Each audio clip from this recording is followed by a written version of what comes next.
Hello and welcome. I'm talking tonight with R.T. Rybak, a guest I've wanted to get on for several months and have had on before. He's a wonderful guest, as you can imagine. He, as most of you know, unless you just moved to Minnesota, was the mayor of Minneapolis for the past 12 years, turning over his leadership to Betsy Hodges this past January 2014. He is now the executive director of a very exciting sounding nonprofit called Generation Next. And we're going to talk not only about that new post, but also your years as mayor. And I'm delighted you could join me. I'm super happy to be here, Mary, and it was very nice of you to wear my campaign color. That's good. I thought I retired the teal, but I pulled it back out. That's and good. You're on it. I think everybody just was shocked, really is the word, when you had a heart attack, a serious heart attack. And you too, after skiing at Theodore Wirth this past January, one Saturday, lovely Saturday day, and you're looking wonderful. I'm wanting to just have you give us an update on your health. Well, I'm totally great and fine, no permanent damage, everything else. It was a bad heart attack that I had in absolutely the best place, meaning on the operating table at Abbott Northwestern at the Heart Institute, and they had a crew that was right there because they had been working with somebody else. So, and I was really healthy otherwise.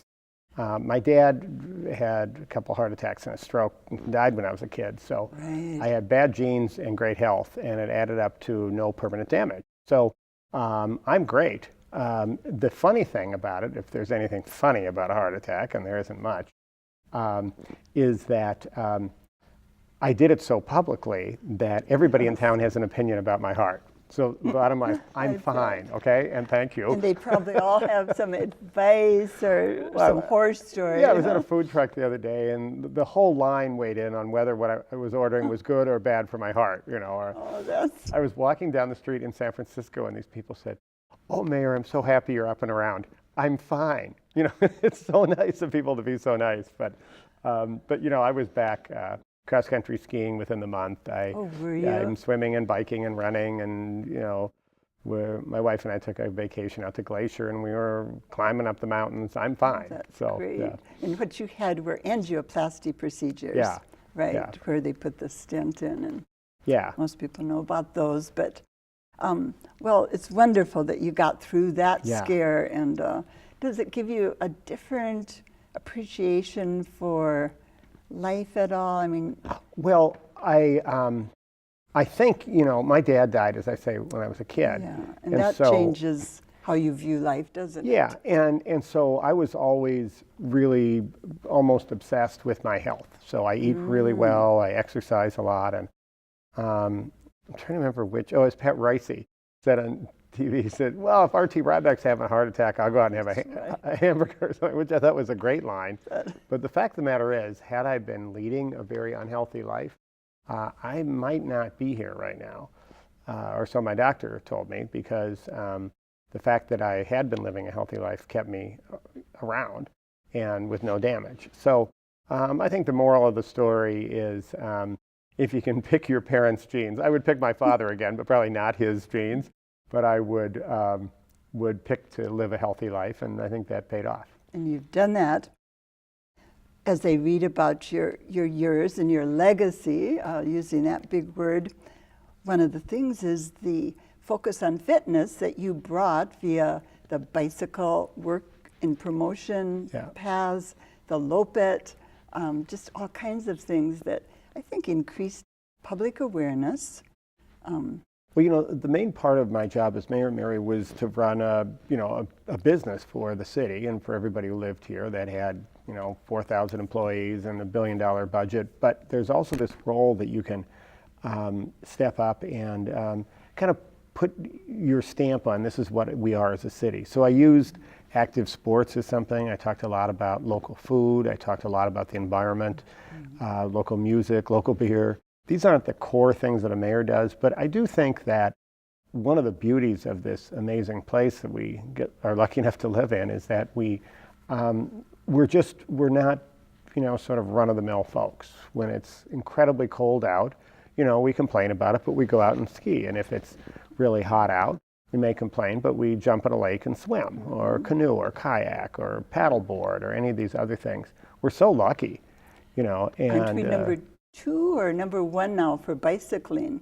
well, I believe we're number 1, and the people in Portland believe they're number 1. But So I believe we're either 1 or 2. when the ratings come out saying it's Minneapolis, then I say it's accurate, and when they say it's Portland, I say it's rigged. So it depends. I've been very aware that even though you left office in January, you're still front and center in our news world. And I wondered if Betsy Hodges is giving you any messages via her staff. Don't be quite so visible. I want to be Well, this is an example. getting the attention. This is an example of me trying to be low key. So I'm trying to not too to much. be Yeah, the low-key. place I really want to be focused is what I do every day, which is Generation Next, and take whatever energy I have, whatever focus I have, to just say so many things are going right in this town. I mean, we're so lucky. But we have one huge issue, and it's the fact that there's a huge gap between people along racial lines, and I think that's horrible. But even worse, it's especially acute among kids of color in our schools, and that's just not tolerable. So that's what I'm working on trying to fix. When I read the statistics or the breakdown, it's just, and a lot of you have heard this too, but it's rather shocking. We always pride ourselves on being way up at the top in most, lists, Yep. best this, best that. But we're bottom in the whole United States for Latino and American Indian kids' educational achievement, aren't Yep. we? Yeah, and it's especially true that we have a huge gap here. So the horrible news is we have a tremendous challenge. The other side of that is that there's never been more coordinated focus right now in this community to say, we're not going to tolerate this. And so Generation Next, the group that I'm leading right now, is a coalition of most of the largest foundations around here, a lot of our largest businesses, the mayors, superintendents of both districts, the head of the university, President Kaler is one of our co-chairs, the head of the community college, Chancellor Rosenstone, is on that. So there's a big group of people at the table, and now we're also trying to do much more to engage a lot more of the communities who are most impacted by this. So we've got a lot of the right people. What we're trying to do is to figure out why and what do we do about that. So we use a lot of data and really do a lot of analysis on that, but we also talk to people who are out there doing the work, and then we bring them together. So we laid out 5 key goals. We want to make sure every child is ready for kindergarten, masters reading by 3rd grade, and hits those math standards at 8th grade, graduates from high school, college rather, post-secondary. And we bring people together on those. And I said when I came in that we were going to have one big idea that we were going to be implementing in each of those 5 areas by the end of the year. Well, the good news is we're going to outperform that. By the beginning of July, we're going to have key things that we're doing in 3 of those 5 areas. So in early childhood, run down the should I 3. go down? We've got Okay, time. good. So in early childhood, we're going to start by focusing on universal screening for every 3-year-old. So if you think about a classroom of 3rd graders, and some kid is seen as maybe not seeing the blackboard or some learning issue, maybe they are diagnosed with a learning issue, wouldn't it be great if we would have picked that up at Caught 3 it years early. instead of 3rd grade? So if we can coordinate getting the physicians and the schools and the counties and all of that together, we can accomplish that. Now, kids do have to have a physical before they start school. Right. But this is beyond that and a bit earlier then. Well, is if that- we add into that a little bit about some of these cognitive issues, about some of the other areas past just the physical part, and like ADD type yeah, issues. whatever is appropriate at that age, and then we can feed that back into the school district. If the physicians and the schools are talking to each other, we can begin to diagnose these things earlier. And part of the most important value is to not let anyone fall through the cracks. So along with that, we're also doing a lot of work in trying to identify which young people don't have a quality before school experience, which of those preschool programs are most effective. So that's our first goal. And our second is that every child masters reading by 3rd grade. And boy, Mary, that's been so interesting because we've brought together all these people who do the in-school and the out-of-school work on reading. And they all do things somewhat differently, and a whole lot of them have success. But we've gotten them to say, you know, why don't we all work together? Why don't we coordinate what we're doing? Why don't we learn from each other? Why don't we focus on a couple schools with real needs? Maybe the school districts can do more there. So we're just working that through, and we'll be done with that work at the beginning of July. And then our third area will be in high school graduation. And we're going to take the framework of something that's already good in both school districts, which is that our young people are asked to do a life plan. Where are they going in life? We're going to tie that in with a trained, trusted adult who hopefully will be connected with each young person. So one adult per child? Yeah, and so there are a lot of really good organizations that do that, but if we coordinate that, and then we identify something we've never done before, which is who isn't being served, which young people aren't in there. And so we're going to try to coordinate that. So those 3 big initiatives, we're going to tie that in with a lot of data and information to help us not just say what's wrong, but more important, get information as fast as we can to the teachers and the out-of-school partners to help make sure kids aren't falling through the cracks. We're going to look at this issue of special education. We're going to look at a lot of those issues. Now, when you say we, you don't have a huge staff, do you? No, but I have put together, and I'm really proud to say, a huge coalition. So our staff, we're really blessed with a great staff, and I work with super smart people every day. It's just us in a big room, no big offices or anything. And so good communication back and forth. It's great. So Victor Cedeno, who leads our policy, talks with Jonathan May, who leads our data, talks with Jeremiah Ellis, who leads our community engagement, and Jana Hottinger and Christy Cody, who are part of the team that makes it all work. And this afternoon, we were just, batting ideas around about 3rd grade reading. And but then we convene these big networks of people. So all of these great out-of-school partners, we don't lack compassion in this town. We do lack alignment. And so part of what we do is try to get people in a room and say, okay, if we're trying to make sure every single kid reads by 3rd grade, what do we do?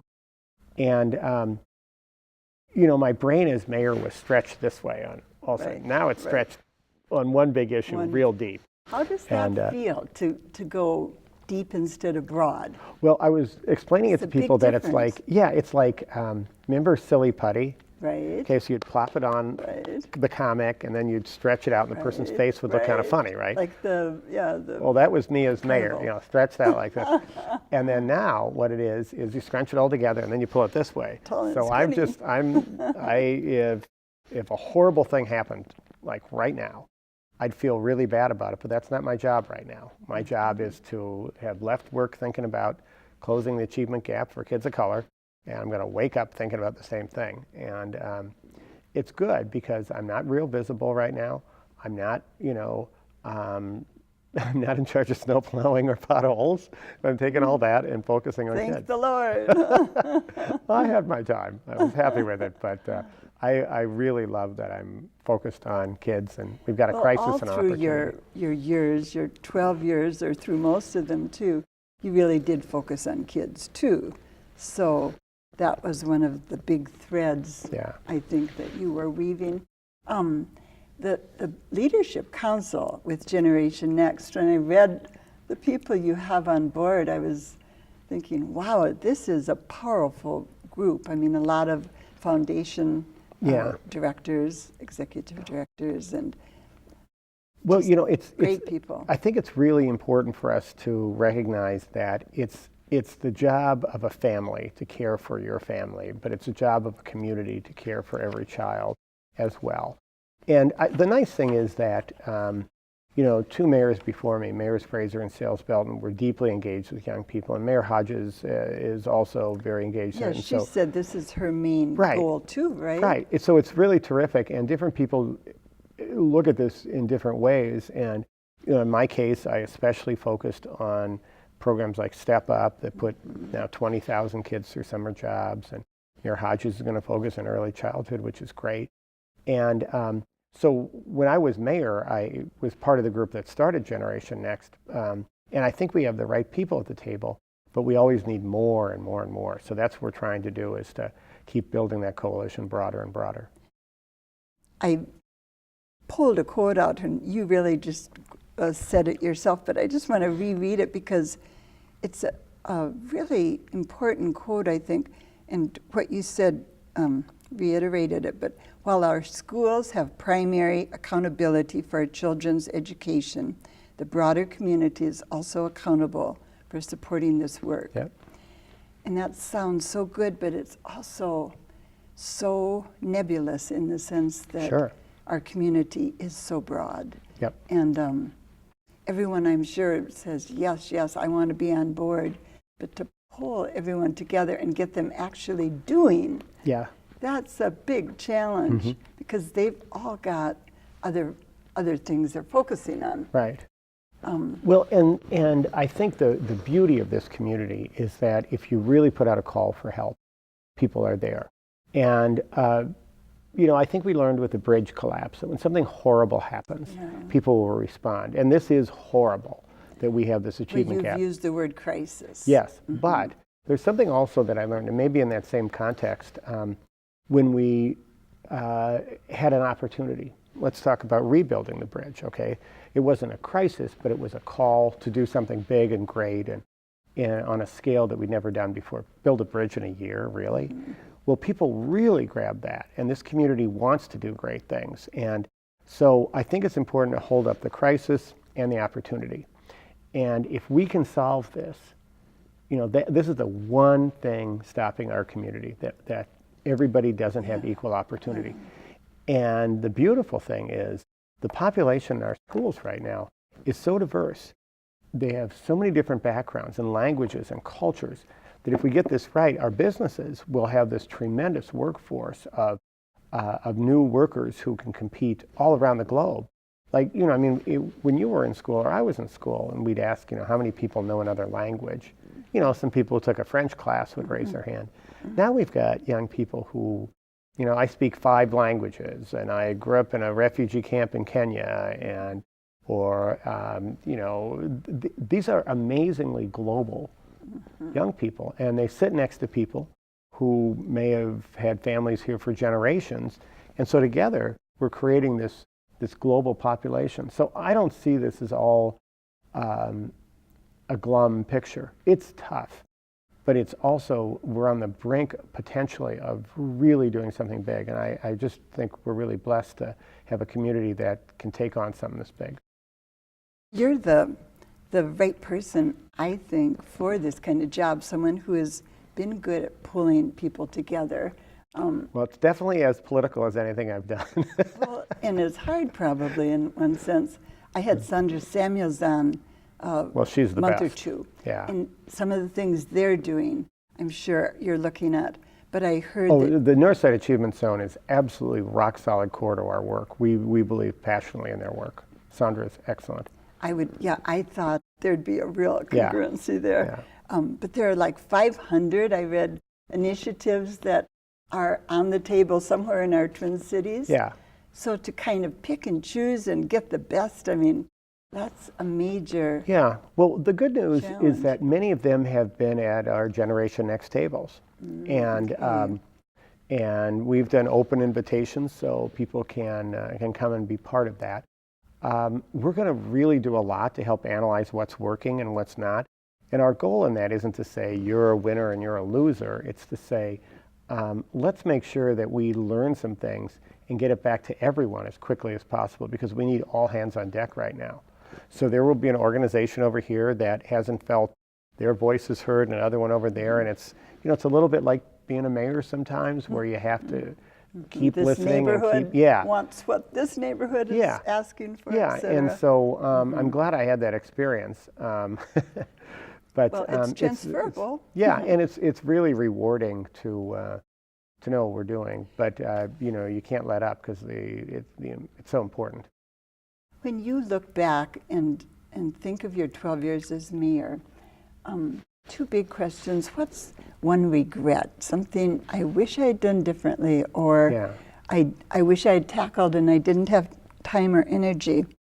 And then what was your biggest challenge Yeah, I would say, and it's easy to answer because as I was leaving and trying to decide whether to run again or not, I was really perplexed by the fact that we still had these big gaps, economic and education in the community, and I thought, gee, I should run again because I can really move the dial there.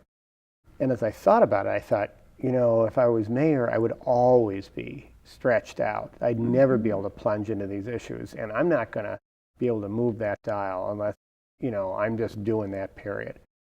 So that's how, so my one regret is the one thing I'm working on, which is to close our economic and especially education gaps. The biggest challenge is, I came in, Mary, in a period of time where the city was in a real financial crisis. And I didn't know anything about public finance. I really didn't. I knew the numbers should be, black and not red. I knew a little more. I mean, I'd run a business, but I had to teach myself that, and I had some smart people to do that. We had to learn emergency preparedness because it was right after 9/11. Had to learn about basic things like how to, give the right direction in public works. How to. And then the recession hit. Then the 9/11 recession hit, and then the one in 2008. And so there were a series of challenges through that. But I think one of the things that I learned is that you feel sometimes a lot of pressure in an office like mayor, but when I did it right, and I didn't always do it right, if there was a really big problem and I think, how am I going to solve this? I think I don't have to solve this alone. So if you learn to open the door in a crisis instead of close the door, that's a lot better. And as I say, that's a lot easier to say than to do, because a lot of times you just want to say, stop talking to me, stop yelling at me, just let me go fix this thing. But the times that I got it right, I opened the door. Times I didn't, I guess I learned from them.